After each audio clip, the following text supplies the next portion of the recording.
everyone, welcome to back my class. So আজি আমি interesting বস্তু আলোচনা কৰিম হয়তো থাম্বনেল চাই গম পাইছা মানে পৰ্যায়বৃত্ত তালিকাত ধাতু অধাতু আৰু ধাতুকল্প আছে ইয়াৰ ভিতৰত ধাতুকল্প 7টা আমি সাইড কৰি ৰাখি থৈ দিলো ইয়াত ধাতু আৰু অধাতু হল মানে ইয়াৰ শৰ্টকাট ফৰ্ম আছে মানে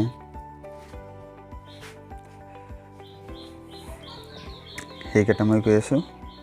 মানে ফসফৰাস সালফাৰ হিলিয়াম সেলিনিয়াম এই চাৰিটাক লৈ আৰু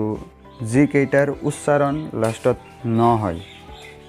যেনেকুৱা অক্সিজেন ফ্লোৰিন ন হৈছে এনেকুৱা গোটেইখিনি অধাতু হয় আৰু বাকি যি কেইটা থাকে সেইকেইটা আমি ধাতু বুলি কম হা যেন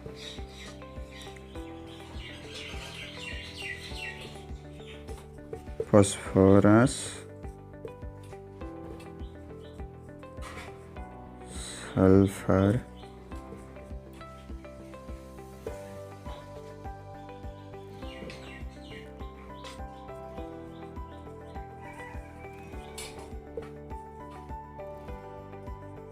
হিলিয়াম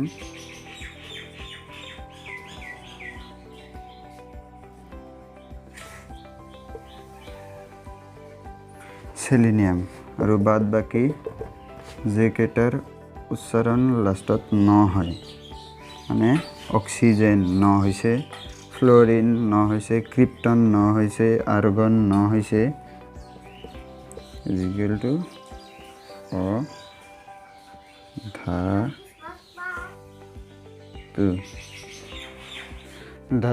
ধাতু অধাতু আৰু ধাতুকল্পক আমি ৰিয়েলিটি যেনেকুৱা লৰা ছোৱালী আৰু হিজৰা ইয়াৰ লগত আমি তুলনা কৰিব পাৰোঁ যেনেকুৱা ধাতু হল লৰা অধাতু হল ছোৱালী আৰু ধাতুকল্প হল হিজৰা মানে লৰা ছোৱালী দুটাৰে ক্যাৰেক্টাৰ বহন কৰে তেনেকুৱা ধাতুকল্প হল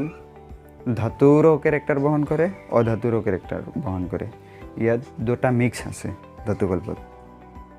অধাতু আৰু ধাতুৰ মিক্স হৈ কেনে ধাতুকল্প হৈছে যেনেকুৱা হিজৰা লৰাৰো ক্যাৰেক্টাৰ বহন কৰে ছোৱালীৰো ক্যাৰেক্টাৰ বহন কৰে হল এতিয়া অধাতু হল ছোৱালী যেনেকুৱা ছোৱালীহঁতে যদি ঘৰত কয় ৰাতি 12টাত যে মই অলপ ফুৰি আহোঁ ইয়াৰ পৰা বা দোকানত যাওঁ তেনেহ'লে ঘৰৰ পৰা তাৰ পিটনিৰ অভাৱ নপৰে যদি এজন ল'ৰাই কয় মা মই মানে ৰাতি 12টাত কয় যে মা মই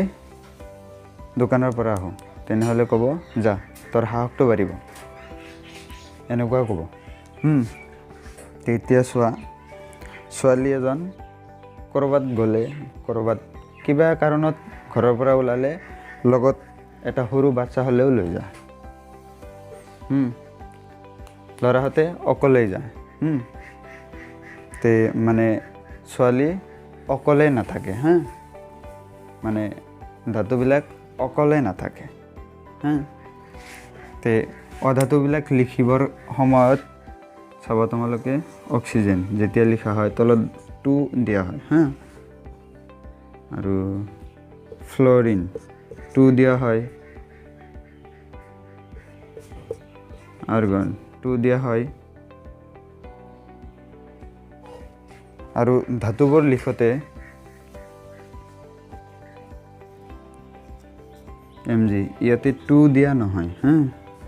এইবিলাক তোমালোকে চাবা অলপ চালে অলপ ভালকৈ বুজি পাবা অধাতুবিলাক অকলে নাথাকে মানে ছোৱালীহঁতে ক'ৰবাত গ'লেই মানে লগত এজন হ'লেও লৈ যায় ল'ৰাহঁতে লৈ নাযায়